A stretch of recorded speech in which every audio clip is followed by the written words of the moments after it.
सो पंचनमुकारो सर्वपापनाशनो मंगलानां च सावेसे परममहावाय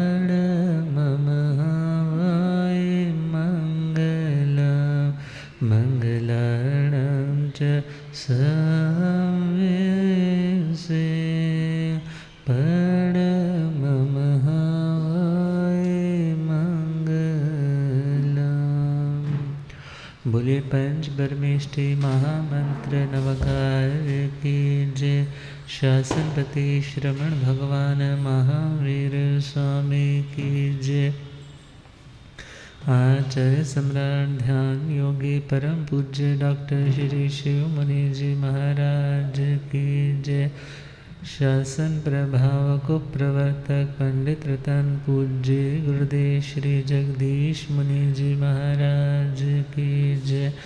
आगम ज्ञाता आगम पुरुष शास्त्र रतन हिमाचल के श्री उपाध्याय भगवंत श्रद्धे गुरुदेव श्री जितेंद्र मुनि जी महाराज की जय।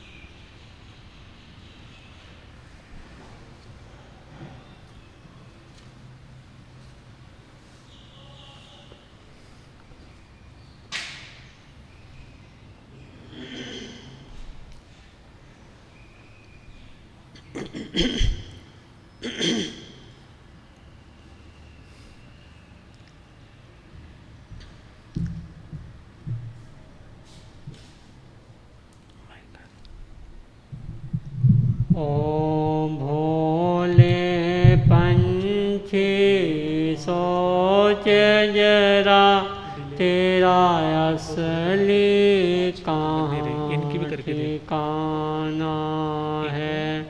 ओ भोले पंछी सोच जरा तेरा असली कहाँ ठिकाना है। इस दुनिया की रंगीली पर क्यों हो गया तू दीवाना है। इस दुनिया की रंगीली पर क्यों हो गया तू दीवाना है। ओ भोले पंछी सोच जरा तेरा असली कहाँ ठिकाना है। ओ भोले पंछी सोच जरा तेरा असली कहाँ ठिकाना है। तू इन माया के फूलों को क्यों देख देख कर फूला है। तू इन माया के फूलों को क्यों देख देख कर फूला है। इस चमन की मस्त बहारों में खुद अपने को भी भूला है। इस चमन की मस्त बहारों में खुद अपने को भी भूला है। जो फूल खिला है आज यहाँ कल उनको भी मुरझाना है। जो फूल खिला है आज यहाँ कल उनको भी मुरझाना है। ओ भोले पंछी सोच जरा तेरा असली कहाँ ठिकाना है। ओ भोले पंछी सोच जरा तेरा असली कहाँ ठिकाना है।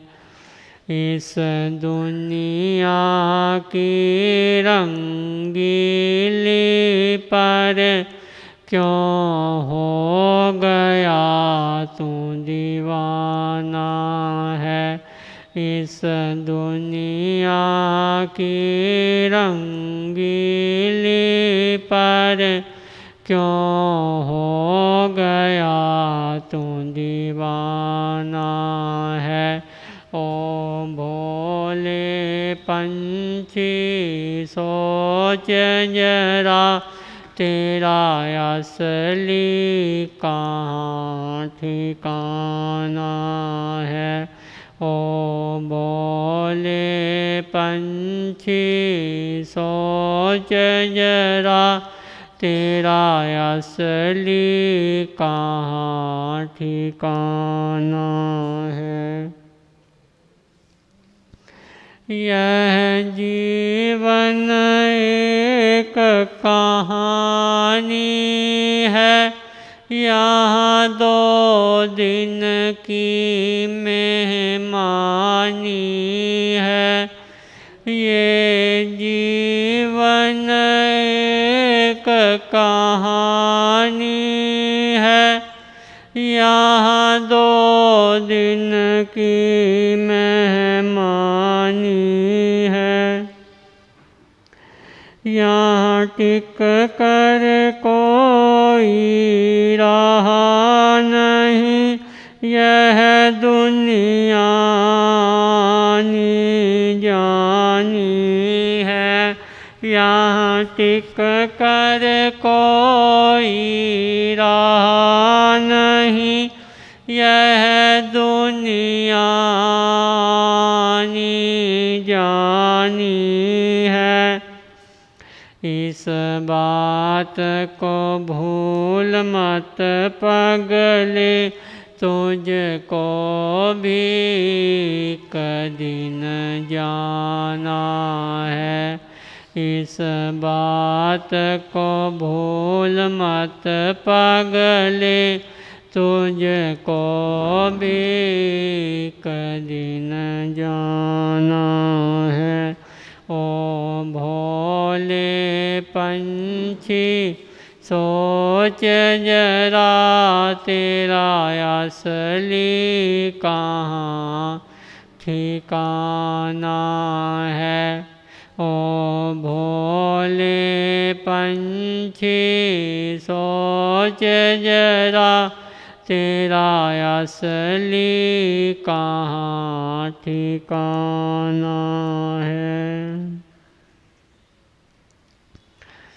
ये जितने संगी साथी हैं, जिनको तेरी सूरत भाती है, ये जितने संगी साथी हैं, जिनको तेरी सूरत भाती है, जिनकी मीठी मीठी बातें तेरे दिल को आज लुभाती हैं, जिनकी मीठी मीठी बातें तेरे दिल को आज लुभाती हैं, सब धोखा देंगे आखिर में, ये मतलब काज माना है। सप धोखा देंगे आखिर में, ये मतलब काज माना है। ओ भोले पंछी सोच जरा, तेरा असली कहाँ ठिकाना है। ओ भोले पंछी सोच जरा, तेरा असली कहाँ ठिकाना है। अब भी तू संभल नादान न बन, गफलत में पड़ा क्यों सोता है। अब भी तू संभल नादान न बन, गफलत में पड़ा क्यों सोता है। जो जागता है वो पाता है, जो सोता है वो खोता है।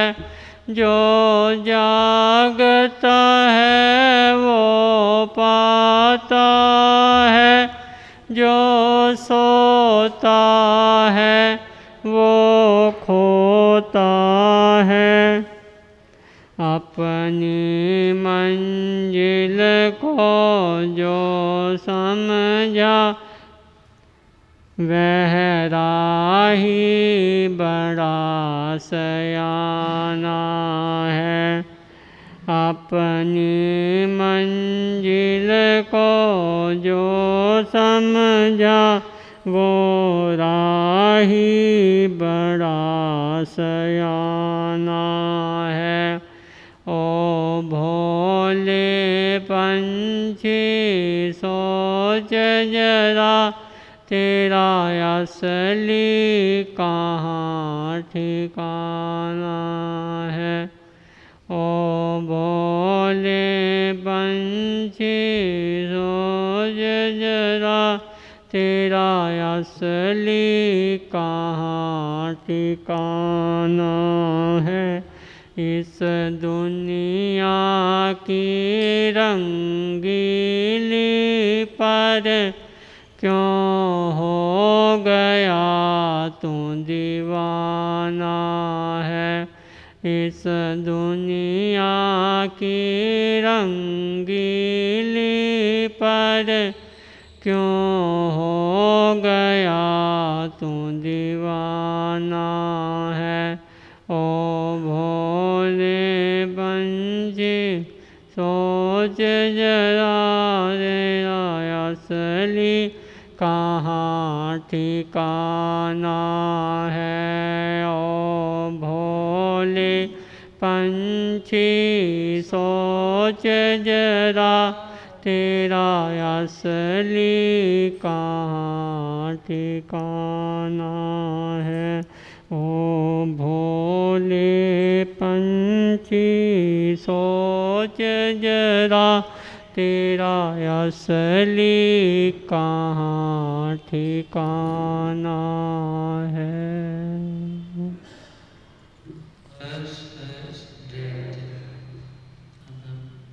श्रवण करेंगे। महासाहेब के सुशिष्य नवदीक्षिता साध्वी भागेश्वरी जी अपना मंगल में स्तवन कृपा करें।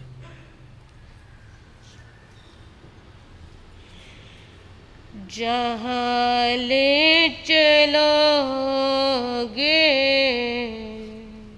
वही मैं चलूँगी।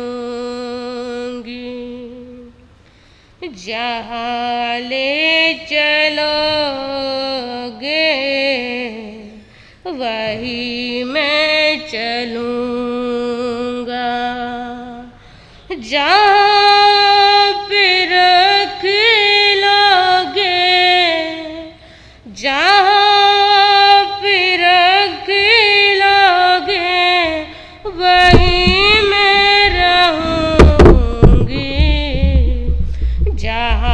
ले चलोगे वहीं मैं चलूँगी,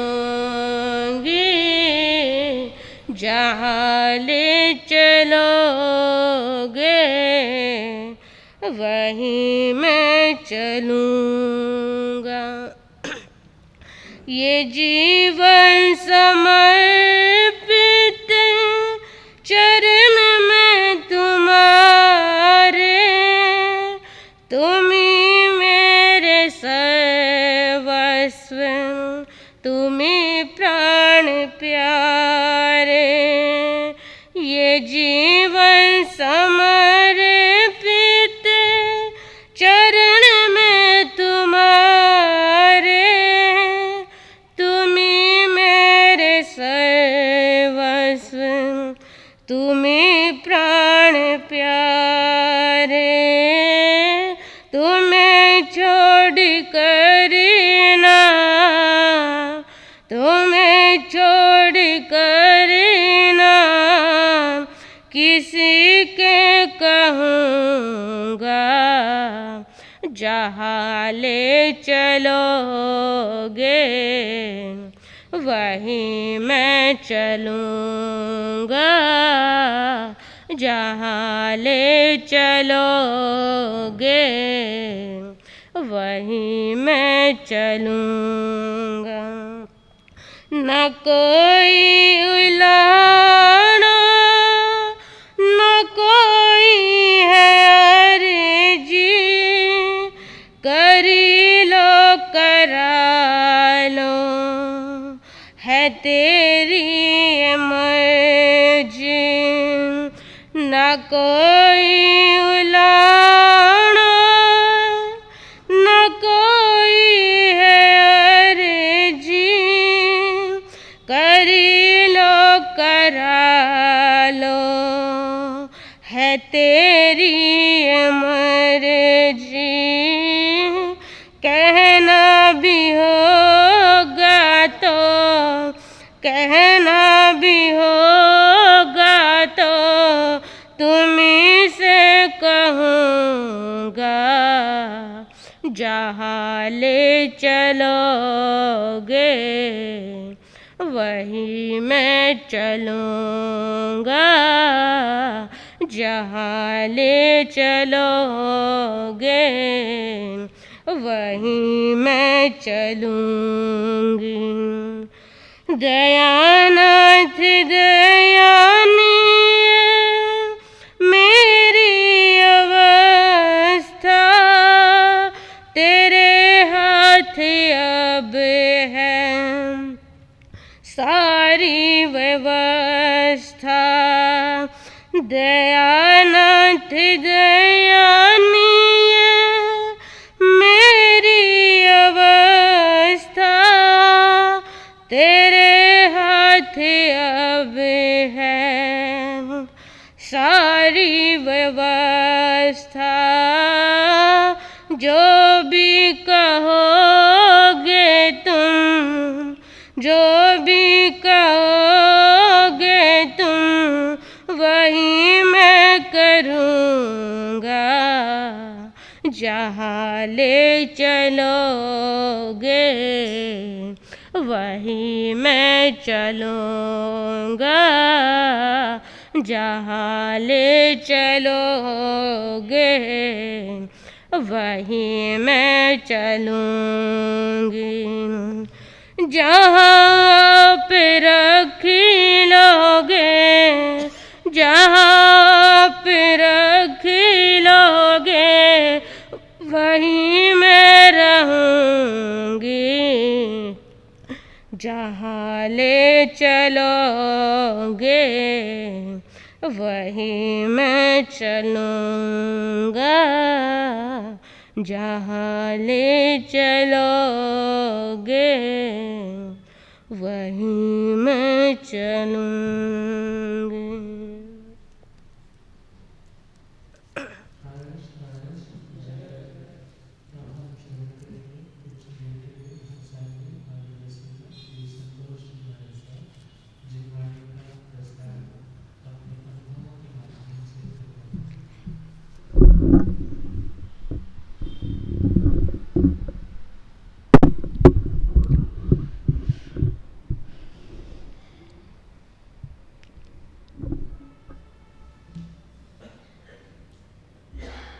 सूते सुझावी पड़बो थे जीवी न संतियो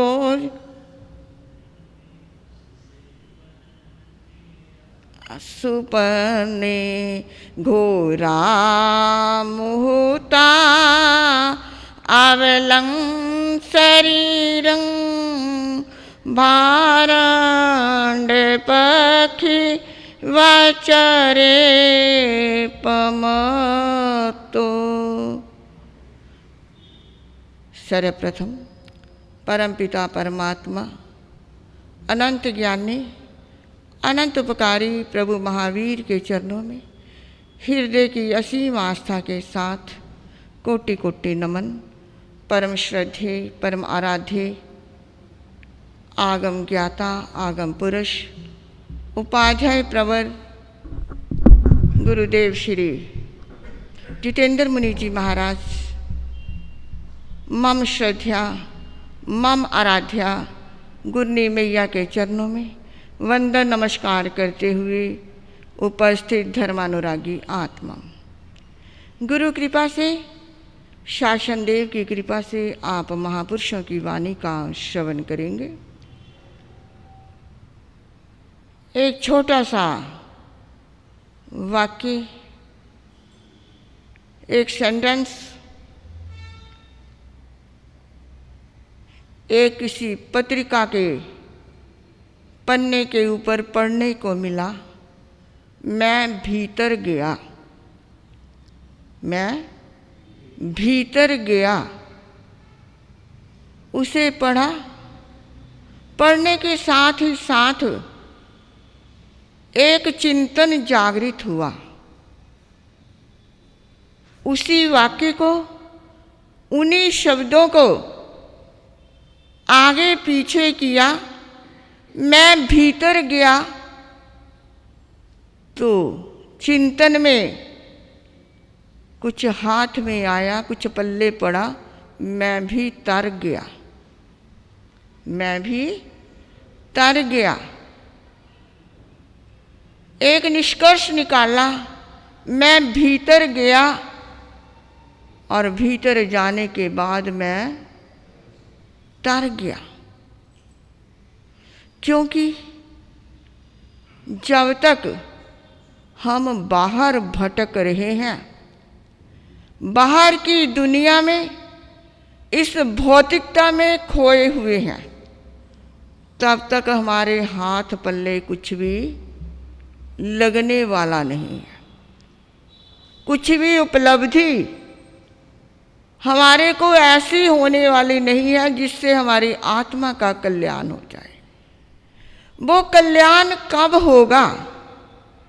जब हम अपने भीतर एक झांकी लगाएंगे, अपने भीतर एक डुबकी लगाएंगे, या यूं कह लो कि बाहर की यात्रा को छोड़कर अंदर की यात्रा प्रारंभ करेंगे। बाहर से अंदर की ओर जाएंगे और तभी हमारे को कुछ मिलेगा। अन्यथा बाहर भटकते भटकते इस जीव आत्मा को ना जाने कितना समय हो गया है। अनादि काल से हम बाहर ही भटक रहे हैं। अगर भीतर की यात्रा शुरू हो जाती, भीतर कुछ झांकना शुरू कर देते, भीतर कुछ खोजना शुरू कर देते, तो फिर ये यात्रा जो आत्मा की अनादि काल से चल रही है, वो कब संपूर्णता को प्राप्त हो जाए कुछ भी पता नहीं चलता। लेकिन भटकाव कब तक? जब तक हम बाहर ही बाहर देख रहे हैं, बाहर ही बाहर कुछ कर रहे हैं, जब तक अंदर की ओर हमारी यात्रा शुरू नहीं हुई, तब तक हम बाहर ही बाहर भटकते हुए दीर्घ काल से क्या अनादि काल से इस संसार में परिभ्रमण कर रहे हैं। वो भीतर की यात्रा क्या है, वो भीतर की यात्रा क्या है, भीतर की यात्रा का अर्थ क्या है। अपने अंदर झांकी लगाना, अपने आत्म गुणों को, जो आत्मा का स्वभाव, आत्मा का स्वरूप, ज्ञाता व दृष्टा, उस स्वरूप को समझना और उस रूप में आने का प्रयास करना। क्योंकि आत्मा, हमारा चैतन्य क्या है? हमारा आत्मा ज्ञाता व दृष्टा, इसका स्वभाव है जानना और देखना।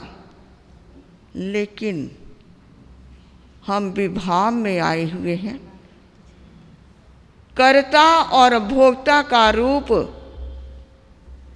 हमने स्वीकार किया हुआ है। बाहर की यात्रा, उसी में सभी कुछ उलझकर हम कर्ता और भोक्ता का रूप स्वीकार कर चुके हैं और हमारी जो जीवन नैया इधर से उधर, ऊंचे नीचे डोलती हुई चली जा रही है। कब वो अंदर की यात्रा शुरू होगी और कब कल्याण हो जाएगा, इसका कुछ भी पता नहीं। एक वजीर बादशाह का, जिसने पूरी उम्र उस राजा की, उस बादशाह की खिदमत की, सेवा की। अब शरीर के ऊपर बुढ़ापा आ गया, सोचने लगा बादशाह की सेवा करते करते पूरी उम्र गुजर चुकी है, अब कुछ उस अल्लाह ताला की, उस परमात्मा की, उस खुदा की भी कुछ इबादत कर लेनी चाहिए। ऐसा विचार मन में आया। बादशाह से अपने मन की बात कही कि अब मैं, जो आपने मेरे को वजीर का पद दिया हुआ है, मैं उससे मुक्त होकर अल्लाह ताला की सेवा में मक्का मदीना जाना चाहता हूँ, वहाँ भक्ति करना चाहता हूँ, इसलिए मेरे को क्या करो, छुट्टी दे दो। बादशाह ने भी सोचा, जब इसका मन है खुदा की इबादत करने में, तो क्यों इसे मैं रोक कर रखूं। कोई ऐसा प्राणी होता है, वो सोचता है अगर मैं खुद कोई अच्छा कार्य नहीं कर सकता तो दूसरे के मार्ग में भी बाधा ना डालो। ऐसी ही प्रवृत्ति उस बादशाह की थी। आज्ञा दे दी और वो वजीर फकीर बनकर उसने अपनी यात्रा शुरू कर दी। चला जा रहा है, रास्ते में स्थान स्थान के ऊपर रुकता हुआ आगे बढ़ता हुआ चला जा रहा है, तो रास्ते में एक और फकीर उससे मिल गया। फकीर मिला और उससे पूछने लगे, तुम कहाँ जा रहे हो? मैं मक्का मदीना की यात्रा, वहाँ जाकर, वहाँ पहुँचकर मैं क्या करूँगा? अल्लाह की इबादत करूँगा, भक्ति करूँगा। जो फकीर मिला हुआ था वो पहुँचा हुआ फकीर था। उसने अपने जीवन में बहुत कुछ प्राप्त कर लिया था, जीवन के रहस्य को उसने समझ लिया था। इसलिए कहने लगा, अच्छा तुम मक्का मदीना जा रहे हो खुदा की इबादत करने, लेकिन मैं तुम्हारे से एक बात पूछता हूँ, क्या जो अल्लाह, जो खुदा, क्या वो मक्का मदीना की दीवारों में ही बंद है, कहीं और नहीं? अरे वो तो हर जगह पर मौजूद है। जहाँ उसे सच्चे मन से याद करोगे वहीं पर वो मिल जाएगा, प्रकट हो जाएगा। उसे इधर उधर खोजने की, ढूंढने की कोई ज़रूरत नहीं है। सच्चे दिल से याद करना है। बात लग गई। जब समय अच्छा होता है किसी की अच्छी बात लग जाती है, नहीं तो सुनते ही नहीं। हमारी ईगो, हमारा अहम भाव आड़े आ जाता है कि मैं जो कुछ कर रहा हूँ वो ठीक है, तुम तो यूं ही बोल रहे हो। लेकिन उस वजीर को जो अब फ़कीर के रूप में उसे बात लग गई और कहने लगा बात तो ठीक है, अल्लाह ताला तो हर स्थान के ऊपर मिल सकता है, बस ज़रूरत है उसे सच्चे हृदय से याद करने की। ऐसा विचार करके उसने क्या किया, वहीं पर रुक गया और वहीं पर अपने प्रभु की वो भक्ति करने लगा। भक्ति करते करते अंदर ज्ञान का प्रकाश जो पाना था वो उससे मिल गया और अपनी मस्ती में वो मस्त रहता है। फ़कीर वही है जो अपनी मस्ती में मस्त रहता है, जिसे ना कुछ देना है ना किसी से लेना है, अपने आप में ही मस्त रहता है, जिसे कोई चिंता नहीं होती। फिक्र का फाका करे ताको नाम फ़कीर। तो आवाज़ दे दी अंदर से कि मेरे को अब जो पाना था वो मिल गया है, अब मेरे को मक्का मदीना जाने की कोई ज़रूरत नहीं। और वो अपनी साधना, अपनी आराधना वहीं पर करते करते जब पूरा ज्ञान उसे प्राप्त हो गया तो सोचने लगा जो मैंने अब पाया है उसे दुनिया को भी वो राह दिखानी चाहिए। और वो राह दिखाने के लिए इधर उधर घूमते घूमते अपनी ही नगरी, अपनी ही जन्मस्थली जहाँ वो वजीर रहा था बादशाह का, वहाँ पहुँच गया। नगरी के बाहर एकांत स्थान देखकर अपनी साधना करने लगा। लोग उधर से गुजरते हैं, पहचान लिया, अरे ये तो हमारा मंत्री था और अब ये फ़कीर ये साधना कर रहा है। चर्चा चारों ओर फैलने लगे कि हमारा वजीर फ़कीर बनकर साधना कर रहा है, हमारे को भी उसके यहाँ जाना चाहिए, उसकी वाणी, उसका उपदेश सुनना चाहिए। और ये चर्चा फैलते फैलते बादशाह के पास भी पहुँच गई। बादशाह ने सोचा कि मेरे को भी फ़कीर के यहाँ जाना चाहिए। बादशाह अपने शाही ठाठ के साथ उस फ़कीर के पास पहुँचा और वो फ़कीर अपनी झोंपड़ी के बाहर पैर पसारे हुए आराम से बैठा हुआ अपना नाम स्मरण कर रहा। अब बादशाह ने देखा, सोचने लगा ये मेरा फ़कीर रहा है तो ज़रूर मेरा स्वागत सत्कार करेगा। लेकिन सच्चा फ़कीर, सच्चा संत तो अपने गुरु के आगे या भगवान के आगे ही झुकता है, इधर उधर नहीं जाता। इसलिए उसने क्या किया, बैठा हुआ है, बादशाह के आशाओं के ऊपर पानी फिर गया कि ये आएगा मेरा स्वागत करेगा, मेरे सम्मान में खड़ा होगा। आखिर बादशाह आया था और उसके सामने जाकर खड़ा हो गया और क्या कहने लगा, अरे तुम तो मेरे से छुट्टी लेकर कहाँ गए थे? अरे तुम तो गए थे मक्का, कि तुम तो मक्का गए थे लेकिन इतनी जल्दी वापस? तो कहने लगा हाँ गया था मक्का, लेकिन तब ज्ञान नहीं था पक्का, इसलिए मक्का जाने का इरादा बनाया था, मेरे को पूरा ज्ञान नहीं था। अब मेरे को ज्ञान हो गया तो मेरे लिए हर स्थान ही मक्का बन गया। अच्छा, तो साधना की, कुछ पाया साधना करके। अरे बहुत कुछ पाया। क्या पाया? अगर बहुत कुछ पाया, कुछ मेरे को भी बता दे कि क्या पाया। पहले मैं तेरे जाता था, अब तू मेरे आया। पहले मैं तेरे दरवाजे के ऊपर, तेरे दरबार के ऊपर, तेरे द्वार के ऊपर जाया करता था, लेकिन अब कितना बदलाव आ गया कि तू मेरे दरवाजे के ऊपर चल कर आया है।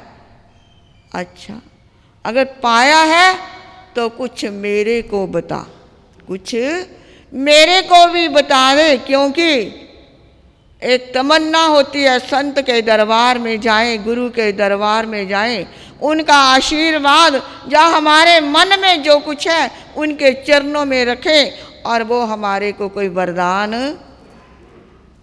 कोई ऐसी बात कह दे कि हमारी इच्छाएं पूर्ण हो जाए। तो क्या कहा बादशाह ने कि जो कुछ पाया है कुछ मेरे को बता। वो कहने लगा किसी को मत सता, किसी को मत सता, तो जो तू पाना चाहता है सभी कुछ तेरे को मिल जाएगा।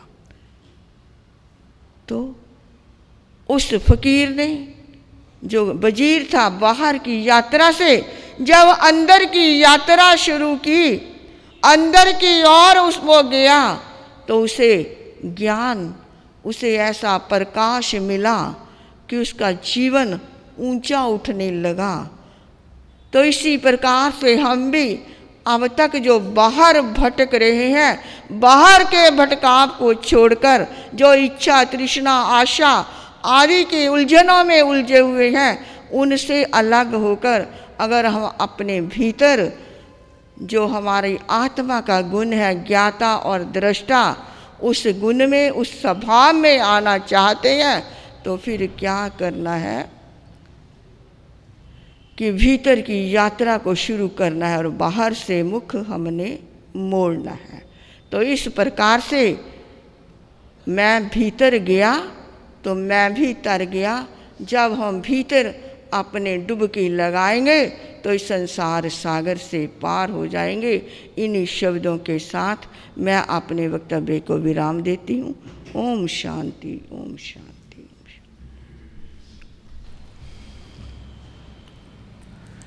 धम्म मंगल मुकुट, अहिंसा संयमो तव, देवा वेत नमस्ते, जस धमे स्वयं मनो।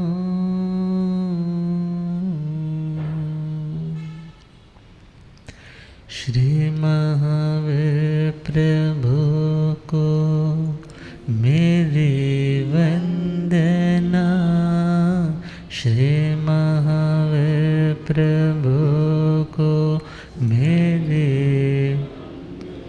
वंदना, वंदना, वंदना, वंदना, वंदना, वंदना, वंदना। मुझको तारो प्रभु तारे जो चंदना, मुझको तारो प्रभु तारे जो वंदना, वंदना, वंदना, वंदना, वंदना, वंदना, वंदना। तेरे चरणों में दाता मेरा ध्यान हो, तेरे चरणों में दाता झूठी दुनिया से दिल मेरा अनजान हो, झूठी दुनिया से दिल मेरा, चाहे सुख में रहो चाहे दुख में रहो, चाहे सुख में रहो चाहे, समता टूटे नहीं है यही स्पंदना, समता टूटे नहीं है यही, वंदना वंदना वंदना वंदना वंदना वंदना वंदना वंदना। अनंत अनंत शांति के निकेतन शासनपति श्रमण भगवान महावीर स्वामी के पावन चरणवृंदों में हार्दिक भावना वंदन नमन।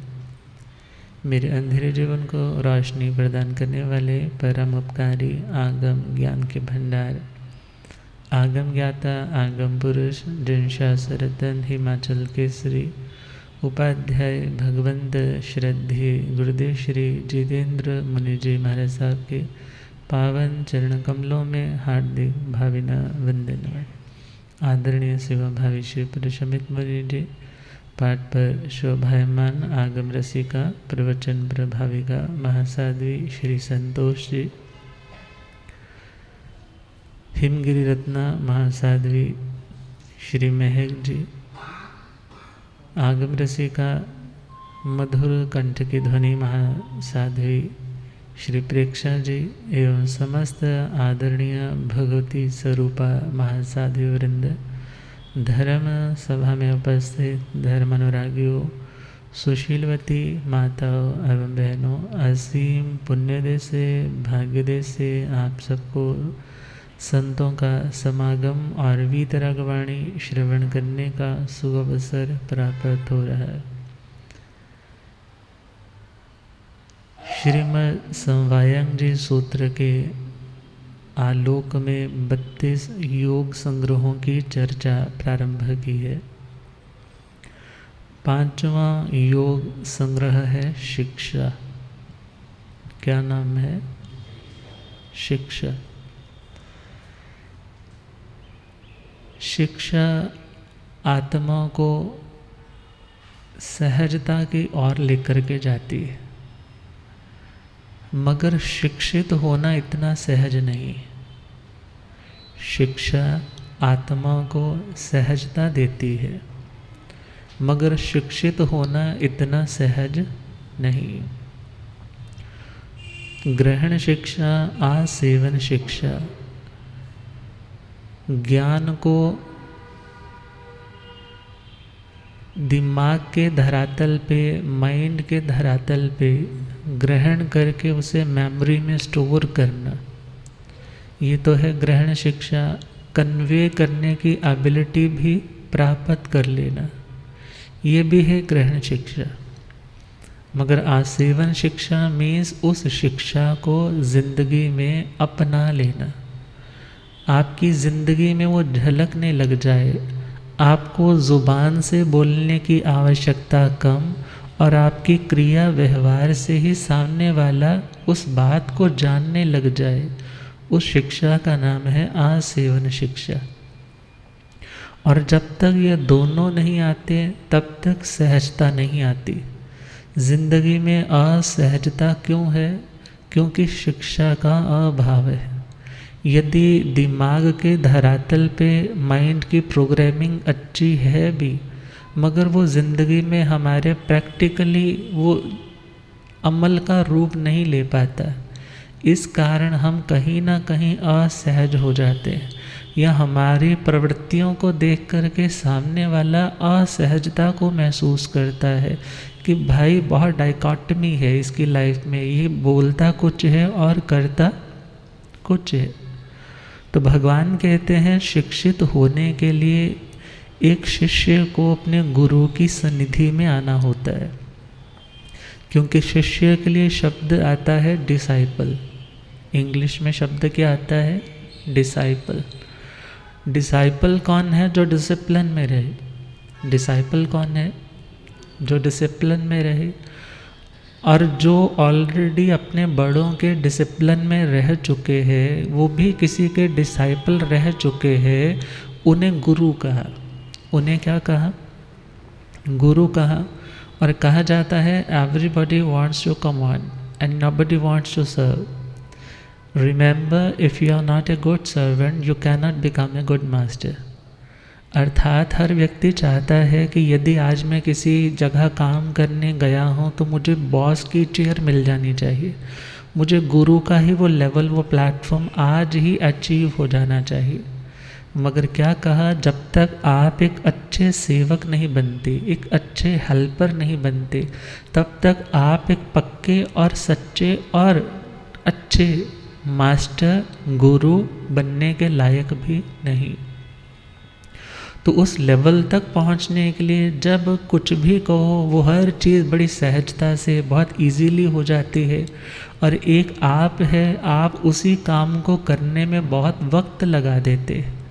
तो भगवान ने कहा छंदं निरोहेण उवेई मोक्षं आसे जहा सिखिए वम्मधारी। अर्थात एक घोड़ा जिसको ट्रेनिंग दे रखी है, जो शिक्षित है, और वो वेल ट्रेंड जो घोड़ा है, युद्ध के मैदान पे जब जाता है तो वह अपने मालिक की भी सुरक्षा का कारण, खुद की भी सुरक्षा का कारण बनता है।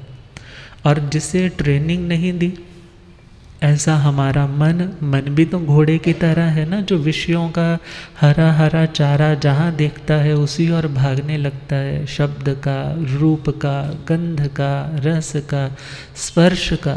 अर्थात पहले तो मन भागा ना, और मन जिसके साथ है समझना वहाँ पर लाभ भी ज़्यादा है, और मन यदि बुराई की ओर साथ है तो उसका नुकसान भी ज़्यादा। तो विचार करना, भगवान कह रहे हैं मन रूपी घोड़े को यदि आप शिक्षित करते हो, ट्रेनिंग देते हो, तो वह कभी युद्ध का मैदान है, कभी जिंदगी की प्रतिकूलता है, कभी फिसलन का डर है, कभी शत्रुओं से घिरो हो, कभी पर भाव में जाने की तैयारी हो रही है। ऐसे समय में आपको कौन बचाएगा? वो शिक्षित घोड़ा, वो शिक्षित मन बोलो, वो शिक्षित आत्मा बोलो। मगर शिक्षित कैसे होंगे?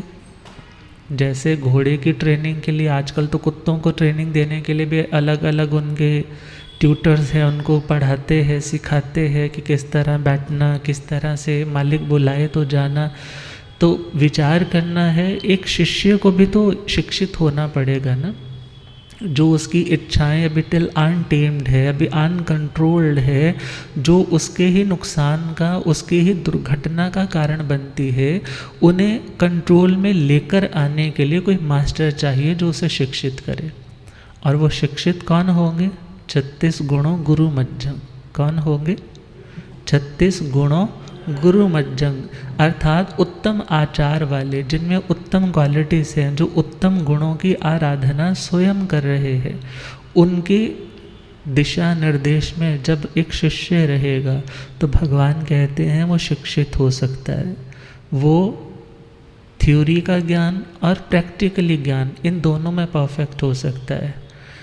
उसके लिए क्या कंडीशंस बताई? वसे गुरु कुले नित्यं जोगवं उवाणवं पियं करे पियं वाई से सिखं लद्धुम अरिहै। पॉइंट कहा, वसे गुरु कुले नित्यं, हमेशा गुरु कुल में वास करे। किस में वास करे? गुरुकुल।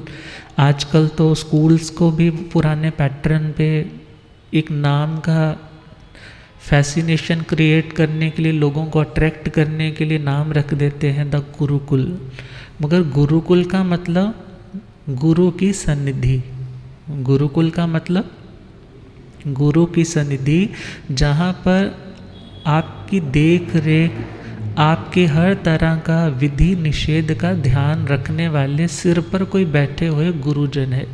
ऐसे स्थान को, ऐसे समूह को, ऐसी संस्था का नाम है गुरुकुल। भगवान कहते हैं शिष्य यदि चाहता है कि मैं शिक्षित हो जाऊं तो उसे सच्चे गुरु के समीप रहना होगा। वसे गुरु कुले नित्यम। और अगला पॉइंट दिया नित्य। नित्य का मतलब है हमेशा, ऑलवेज। मगर आप कहोगे महाराज जी हमेशा गुरु के पास कैसे रहेंगे, हम लोग तो घर पे जाएंगे, आपको सुना और चले जाएंगे। कोई व्यक्ति तन से पास होता है और मन से दूर होता है। तन से तो प्रेजेंस लगानी है ना, रूटीन वर्क है, सत्संग में जाना है। सहेली नहीं तो फ़ोन करके पूछेगी तू नहीं आई, जैन साहब पूछेंगे आप नहीं आए, महाराज जी आ जाएंगे गोचरी पे घर पे, पूछेंगे आप जैन साहब क्यों नहीं आए। मगर मन नहीं है वहाँ पे। कुछ ऐसी कंडीशंस भी होती है, तन से तो पास है मगर मन से पास नहीं है। कुछ ऐसे होते हैं जो मन से तो पास है मगर तन से पास दूर चले गए हैं। मगर मन से गुरु की शिक्षाएं हमेशा पास है। हमेशा ये ध्यान है कि गुरु मुझे देख रहे, गुरु मेरी हर सिचुएशन में मेरे साथ है। मैं बुरा करने जा रहा हूँ तो भी मुझे देख रहे, मैं अच्छा करने जा रहा हूँ तो भी मुझे देख रहे। मुझे गलत नहीं करना, क्यों? क्योंकि मेरे गुरु मेरे साथ है। और तीसरा पॉइंट है जो तन से भी दूर है और मन से भी दूर है। तन से भी दूर है और फिजिकली भी वो प्रेजेंट नहीं होता गुरुओं के चरणों में आकर के, और मन से तो बात ही दूसरे नंबर की है, मन से भी दूर है। ऐसा व्यक्ति तो देखा जाए सबसे अभी डाउन वाले लेवल पे। और जो चौथा लेवल, जो सबसे दी बेस्ट लेवल है, वो कौन सा? तन से भी पास और मन से भी पास। तन से भी समीप रहता है और मन से भी समीप रहता है, क्योंकि अभी अपनी इंद्रियों के ऊपर, अपनी इच्छाओं के ऊपर पूर्ण कंट्रोल नहीं आया, पूर्ण अधिकार नहीं आया।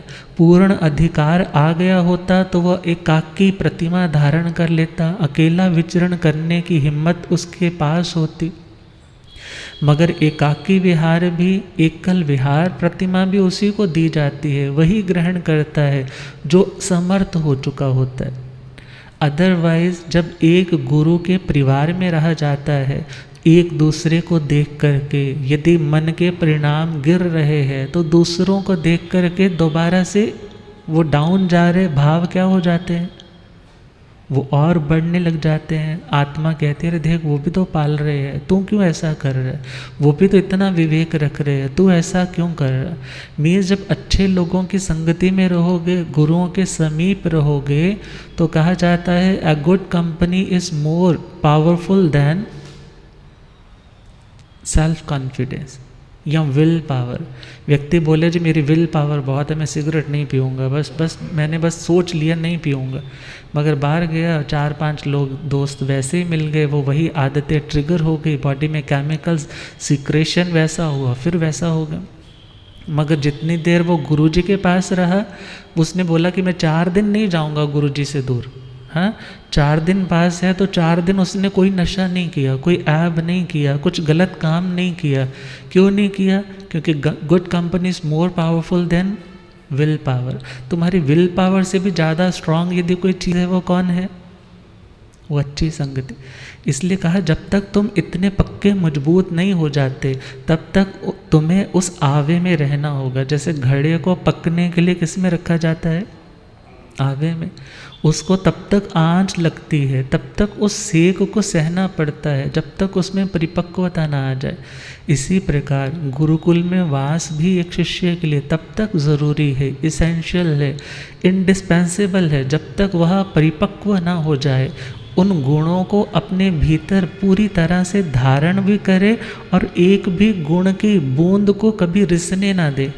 जब तक ऐसी एबिलिटी न आ जाए तब तक उसे गुरु की सन्निधि में वास करना चाहिए। वसे गुरु कुले नित्यं जोगवं उवहाणवं। अपने योगों को, मन को, वाणी को, शरीर को किस में नियोजित करना? कर्म काटने में, कर्म बांधने में नहीं। क्योंकि ताले को यदि खोलना है तो भी चाबी लगती है, बंद करना है तो भी चाबी लगती है। कर्म बांधने में भी ये योग कारण बनते हैं, मन वचन और काया। और कर्म खोलने में भी कौन कारण बनते हैं? मन वचन और काया। और इनके साथ जब कषायों की मंदता या तीव्रता जुड़ जाती है तो उसके अकॉर्डिंगली वो कर्म का बंध उसकी फ्रिक्वेंसी को सेट करता है, उसके टाइम ड्यूरेशन को सेट करता है। तो भगवान कह रहे हैं तुम शिक्षित होना चाहते हो तो अपने मन का, वाणी का और देह के व्यापारों का, इनकी क्रियाओं का कर्म बांधने में प्रयोग नहीं करना, बल्कि किस में प्रयोग करना? ये शक्ति है ना, हम प्रयोग किसका करते हैं? साधन का। हम किसका प्रयोग करते हैं? मेरे पास ये पेन है, I can use it. Use करना मतलब उपयोग करना, अर्थात मन मेरे पास है, मैं मन नहीं हूँ वैसे देखा जाए निश्चय से, मेरी आत्मा मन रूप नहीं है, परंतु मेरा ऐसा संगी पना आज जागृत है, मेरे पास ऐसे पुण्य की ताकत है कि मैं चिंतन मनन करने वाला प्राणी हूँ, मेरे पास बोलने की एबिलिटी है, मैं कुछ कर सकता हूँ, हाथ पैर हिला सकता हूँ। मगर भगवान क्या कह रहे हैं? इन साधनों का उपयोग किस में करना? अपनी यात्रा को कम करने में, अपनी यात्रा को, अपनी जर्नी को बढ़ाने में नहीं करना, बल्कि किस में करना? गाड़ी मिल गई, पिताजी बहुत खुश हुए, आपने अपना वेट लूज़ किया है, मर्सिडीज मिल गई, हाँ 15 किलो कम किया है, बाप ने शर्त रखी थी तो 15 किलो कम कर ले, मैं तेरे को मर्सिडीज़ दे दूँगा। मर्सिडीज मिल गई, मगर वो गाड़ी लेने के बाद कभी क्लब में जा रहा है, कभी डिस्को में जा रहा है, कभी मारपीट करने के लिए जा रहा है। साधन तो मिला उसे, मगर उस साधन से क्या कर रहा है? वो साधन मिला ना, गाड़ी मिली है, उसका वो दुरुपयोग कर रहा है, इससे उसके दुख और बढ़ने वाले हैं। वो ऐसी ऐसी चीज़ें खा रहा है, दोबारा से उसका वेट गेन होने वाला है। मगर वही साधन मिला है उसे, गाड़ी मिली है, वो कभी सत्संग में जा रहा है, कभी डेस्टिट्यूट होम में जा रहा है, कोई व्यक्ति दुखी है तो उस दुखी व्यक्ति की सेवा करने के लिए जा रहा है, किसी का एक्सीडेंट हो गया उसको उठाकर अपनी गाड़ी में छोड़ने के लिए जा रहा है। साधन तो उसे भी मिला, योगा की क्लास ज्वाइन करने जा रहा है, मेंटेन रह रहा है। अर्थात ये योग, मन, वचन और काया, इनका जो व्यापार, इनकी जो प्रवृत्ति, इनका जो यूज़ है, भगवान कहते हैं उसे कर्म के बैलेंस को कम करने में लगाना है, कर्म के बैलेंस को बढ़ाने में नहीं लगाना है। यदि ऐसा अभ्यास करोगे तो वो व्यक्ति वास्तव में शिक्षित होगा, उसको थ्योरी को भी अंडरस्टैंडिंग बनाने में ईजीनेस रहेगी और उसे ज़िंदगी में अप्लाई करने में भी आसानी रहेगी। यदि उसका मन पे कंट्रोल नहीं है, बोलने पे कंट्रोल नहीं है, दैहिक व्यापारों पे कंट्रोल नहीं है, तो अनस्टेबल सी आत्मा वो कभी भी अपने लक्ष्य को सिद्ध नहीं कर पाएगी। अगला पॉइंट है उपहाणवं, मीन्स उपधान तपस्या करे, शिक्षा ग्रहण करने जा रहे हैं और यदि पढ़ाई के समय ध्यान ज़्यादा खाने की ओर है, कभी तला हुआ खा रहे हैं, मीठा ज़्यादा खा रहे हैं, तो उस व्यक्ति की कंसंट्रेशन जब लेवल भी है वो भी कमज़ोर होगा। और हो सकता है यदि सेहत अपसेट हो गई, स्टमक अपसेट हो गया, तो उसे फिर रेगुलरिटी बनाए रखने में भी प्रॉब्लम आ सकती है। तो भगवान तो कह रहे हैं कि थोड़ी थोड़ी तपस्या करता रहे, ज़्यादा नहीं। कितनी? पढ़ने जा रहे हो ना, बिल्कुल भूखे रहोगे, बिल्कुल भूखे रहोगे तो ब्रेन को तो एनर्जी चाहिए, और ब्रेन को एनर्जी यदि डिपॉजिट है या तो उसको यूज़ करेगा, अदरवाइज़ आपको रोज़ कुछ ना कुछ नॉरिशिंग लेना होगा। मगर ओवर ईटिंग, स्वाद के चक्कर में ज़्यादा खाओगे तो भी आप प्रॉब्लम में आ जाओगे। तो भगवान ने कहा कभी आई मिल कर लिया, कभी नमक छोड़ दिया, कभी चीनी छोड़ दी, कभी कोई विघय छोड़ दिया, और कभी एक टाइम का मील स्किप कर दिया। क्या भाव कि मैं यदि उतने टाइम में कम खा रहा हूँ या वो टाइम छोड़ रहा हो तो मुझे पढ़ने का मौका ज़्यादा मिलेगा। पहला पॉइंट क्या है? पहले तो गोचरी जाओ, लाओ, फिर पात्रे, फिर खाओ, फिर पात्रे वॉश करो, क्लीन करो, और फिर उसे डाइजेस्ट करने में भी जोर लगाओ। कितना कुछ है।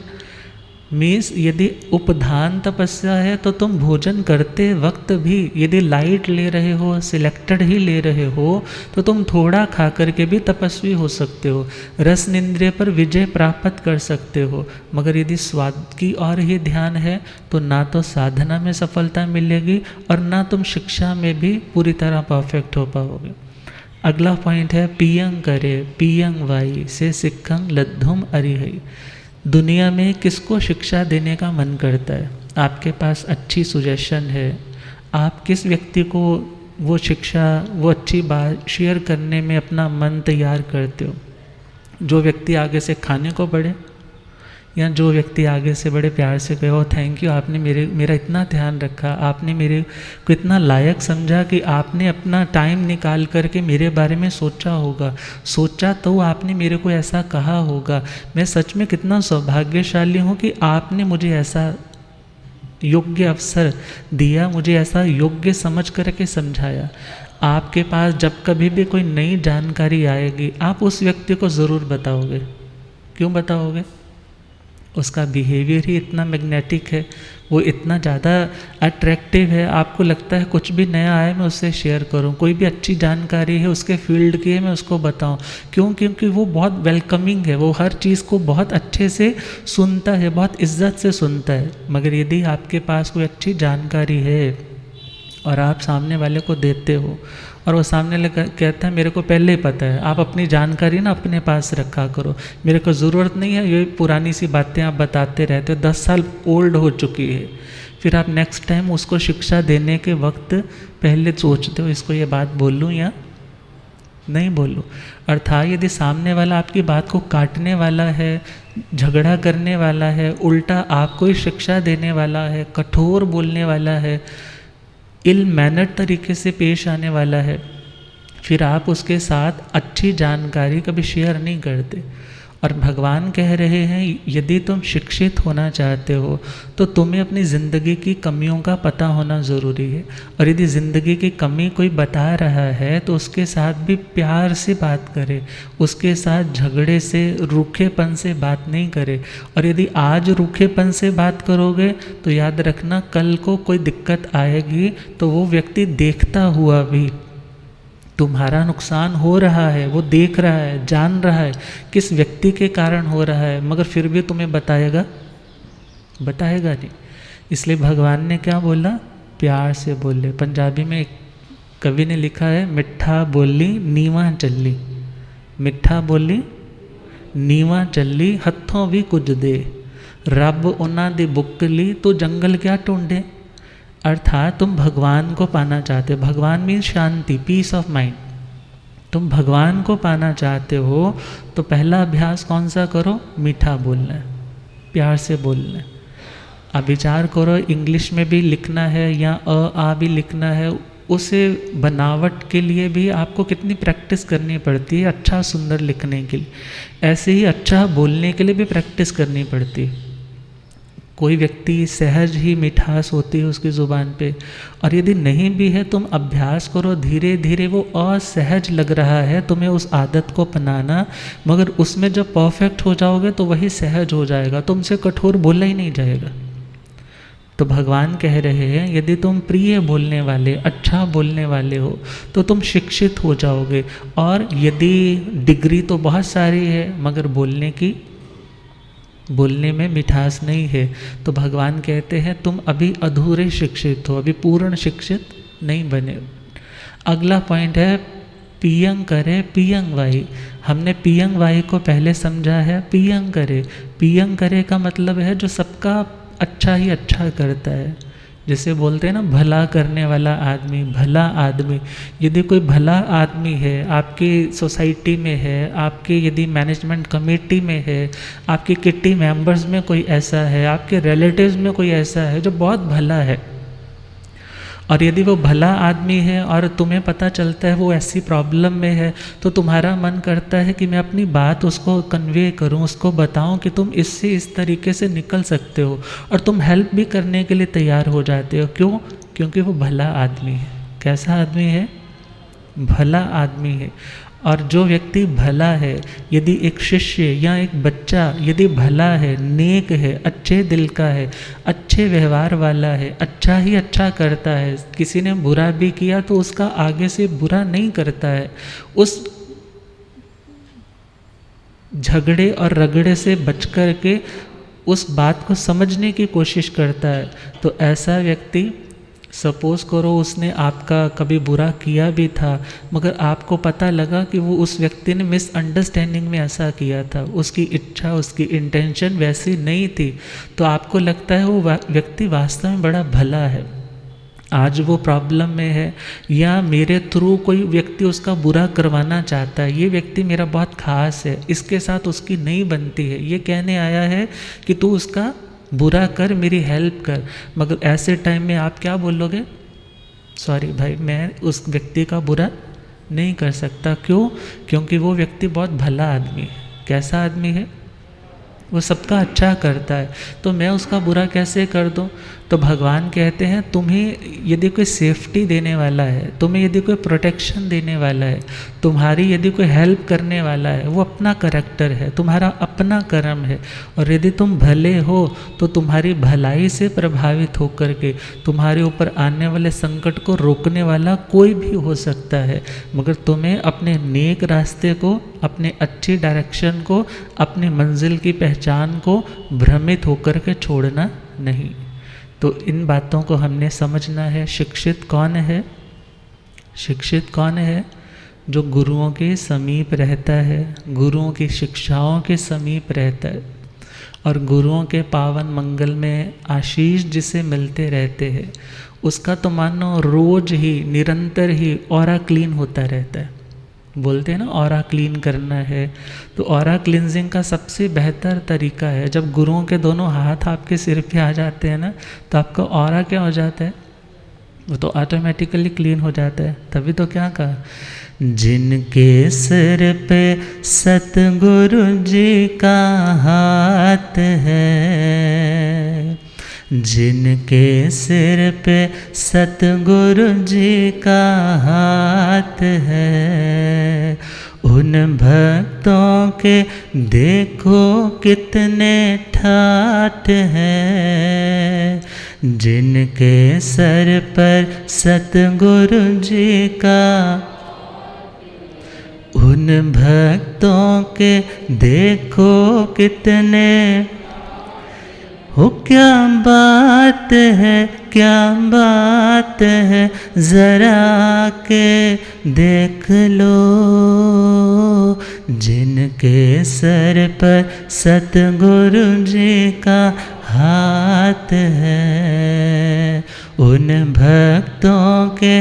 देखो कितने, अपने प्यारे भक्तों के सारे दुर्गुण हरते हैं, अपने प्यारे भक्तों की सतगुरु झोलियाँ भरते हैं, अपने प्यारे भक्तों के सारे दुर्गुण हरते हैं, अपने प्यारे भक्तों के सतगुरु झोलियाँ भरते हैं, आए शरण करता नमन, हो जाए भव से पार, कदम कदम पर रहते उनके साथ हैं, उन भक्तों के देखो कितने ठाठ हैं, कदम कदम पर रहते उनके साथ हैं, उन भक्तों के देखो कितने, जिनके सर पे सतगुरु जी का हाथ है, उन भक्तों के देखो कितने। अब ठाठ का मतलब ये नहीं है बहुत बड़ी गाड़ी होगी, बहुत बड़ा बंगला होगा, बहुत उसके पास अच्छे अच्छे ड्रेसेस, महंगी महंगी ज्वेलरी होगी। ठाठ का मतलब आध्यात्मिक ठाट, उसकी आत्मा में स्टेबिलिटी होगी, आत्मा में शांति होगी, उसके बिहेवियर में वो चीज़ें झलकेंगी। जिसके सिर पे किनका हाथ होगा? गुरु का हाथ हो। तो भगवान कह रहे हैं शिक्षा ज़रूरी है, शिक्षा के बिना तुम सहजता तक नहीं पहुंच पाओगे, और ज्ञान ज़रूरी है यदि तुम शुद्ध आत्म स्वरूप तक पहुंचना चाहते हो। ज्ञ परिज्ञा और प्रत्याख्यान परिज्ञा। ज्ञ परिज्ञा समझाए कि क्या अपनाने योग्य है, क्या छोड़ने योग्य है, और प्रत्याख्यान परिज्ञा तुम्हारे से जो छोड़ने वाला है वो छुड़वा भी देगी।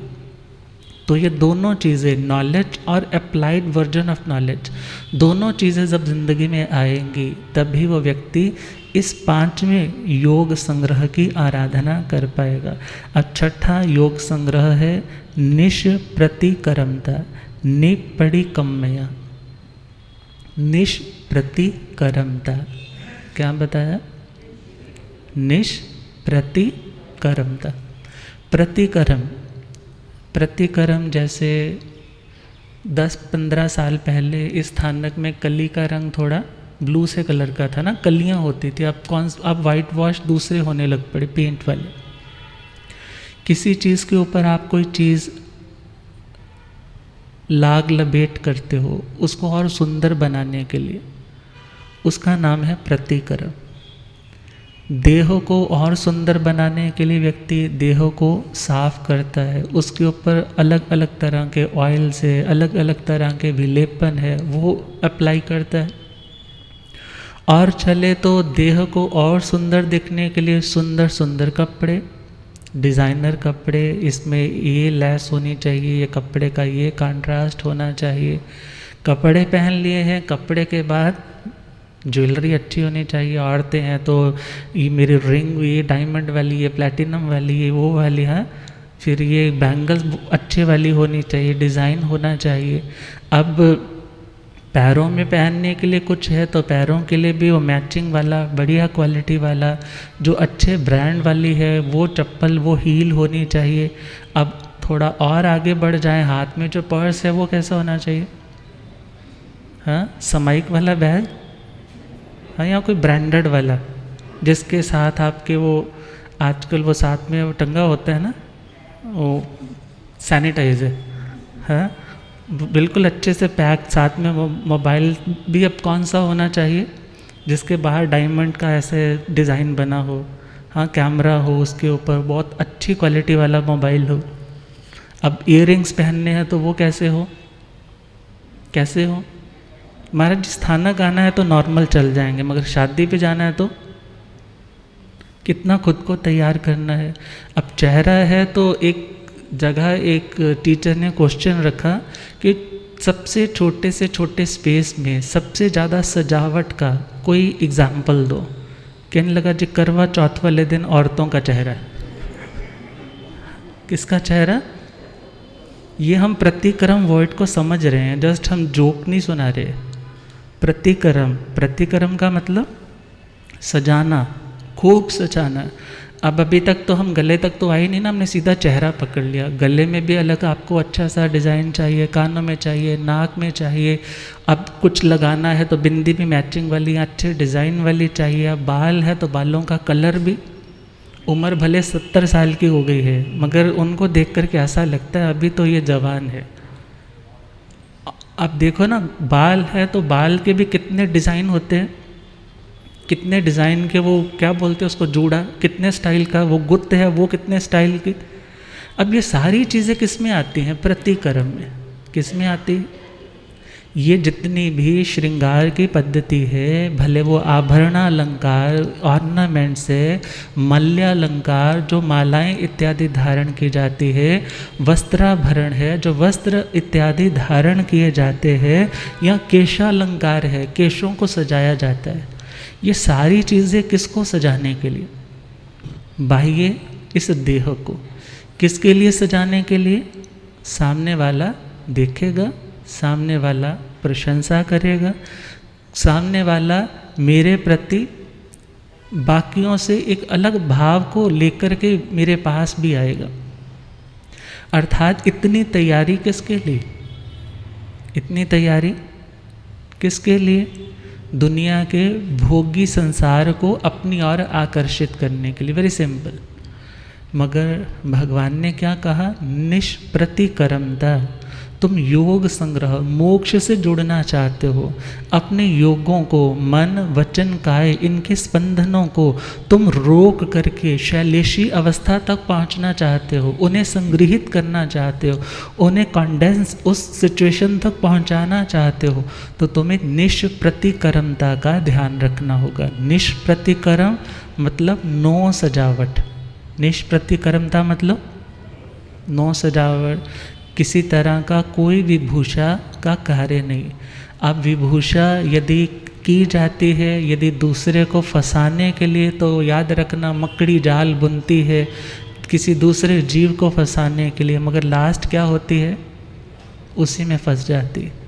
तो इन बातों के ऊपर, क्योंकि ये प्रैक्टिकल बातें हैं, रोज़मर्रा की बातें हैं, और इतना और याद रखना है, श्रृंगार अलग चीज़ है, शुद्धि अलग चीज़ है।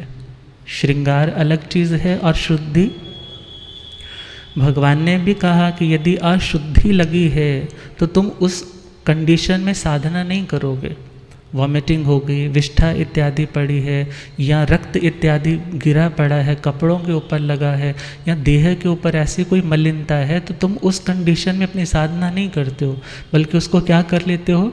क्लीन कर लेते हो। उस क्लीनलीनेस के लिए भगवान ने नो नहीं बोला है, मगर सजावट के लिए एक आत्मार्थी आत्मा को निर्देश दिया, यदि तुम मोक्ष से जुड़ना चाहते हो तो इन चीज़ों से तुम्हें हटना होगा। और कैसे हटना है, किस तरीके से हटना है, इन बातों पे फिर चर्चा करेंगे। आज के लिए इतना ही। जिन्ना दे सिरे उत्ते हाथ गोरांदा, जिन्ना दे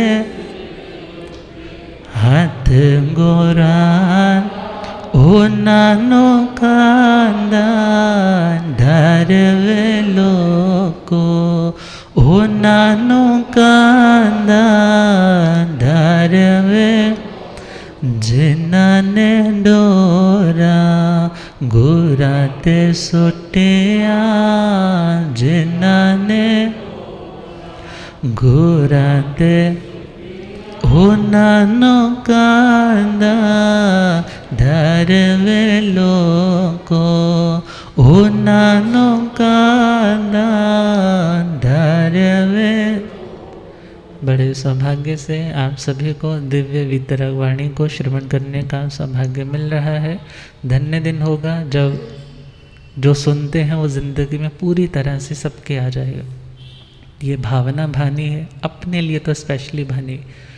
तो खैर जो तपस्या के क्षेत्र में भी आगे बढ़ रहे हैं, साधुवाद के पात्र हैं, आज जिनके प्रत्याख्यान है एकाशनों की तपस्या हो, भाई मयंक जी आज 35वां 36वां एकाशना है भाई मयंक जी, और सेठिया जी का भी एकाशना चल रहा है। एकासन करने वालों को आयम्बिल की तपस्या। आज यदि किसी का आयम्बिल हो, हमारे सब कृपा करो। आयम्बिल करने वालों को उपवास की तपस्या। यदि व्रत बहन सुनिधि जी का है, तपस्या करने वालों को इन्हीं शुभमंगल भावनाओं के साथ सामाजिक सूचना, जयकारे और मंगल पाठ।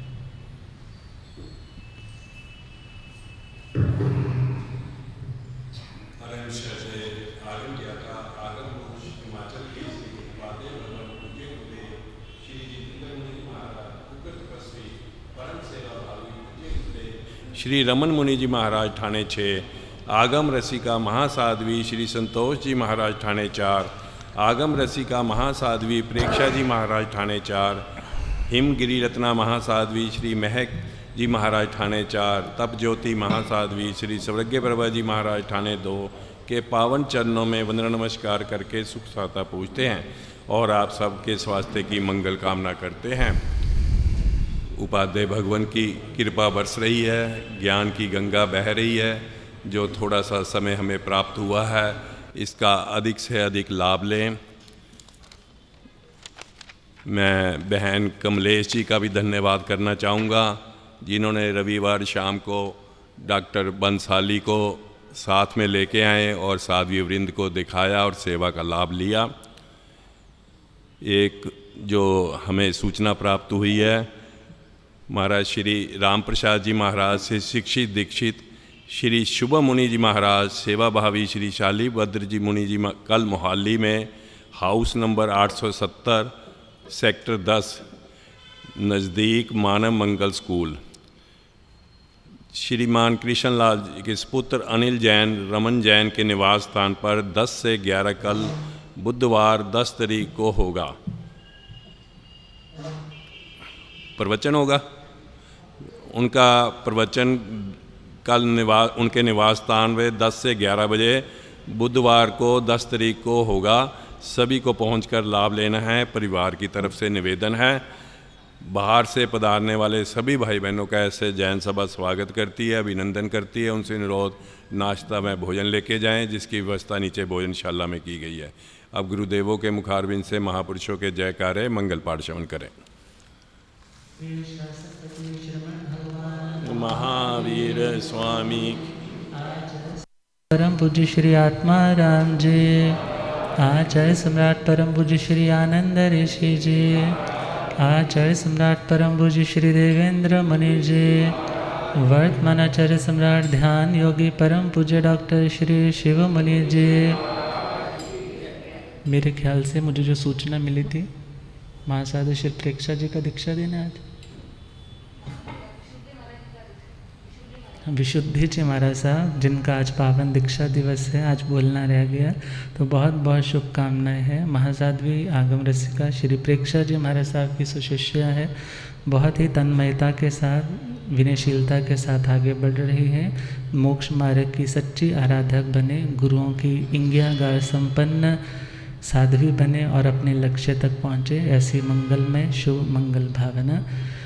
गणावच्छेद परम पूज्य स्वामी श्री लालचंद जी, गणावच्छेद परम पूज्य स्वामी श्री गोकुल चंद जी, चारित्र चूड़ामणि परम पूज्य स्वामी श्री नेक चंद जी, शासन प्रभाव को प्रवर्तक पंडित रतन पूज्य गुरुदेव श्री जगदीश मुनि जी, आगम ज्ञाता आगम पुरुष जन शास्त्रतन हिमाचल केसरी उपाध्याय भगवंत श्रद्धेय गुरुदेव श्री जितेंद्र मुनि जी, उग्र तपस्वी आदर्श हवे तप शिरोमणि श्रद्धेय गुरुदेव श्री रमण मुनि जी। जैन धर्म सभी साधु सत्यों की श्री चत्तारी मंगलम रिहंता मंगलम सिद्धा मंगलम साहु मंगलम केवली प्रणतो धमो मंगलम चत्तारी लोगोत्मा रिहंता लोगोत्मा सिद्धा लोगोत्मा साहु लोगोत्मा केवली प्रणतो धमो लोगोत्मा चत्तारी शरणं पवज्जामि रिहंते शरणं पवज्जामि सिद्धे शरणं पवज्जामि साहु शरणं पवज्जामि केवली प्रणतं धम्मं शरणं पवज्जामि। चार शरणा सुख करना दुख करना मंगल करना और शरणा नहीं कोई, जो भव प्राणी करे आचरण उसका जय अमय पद हो।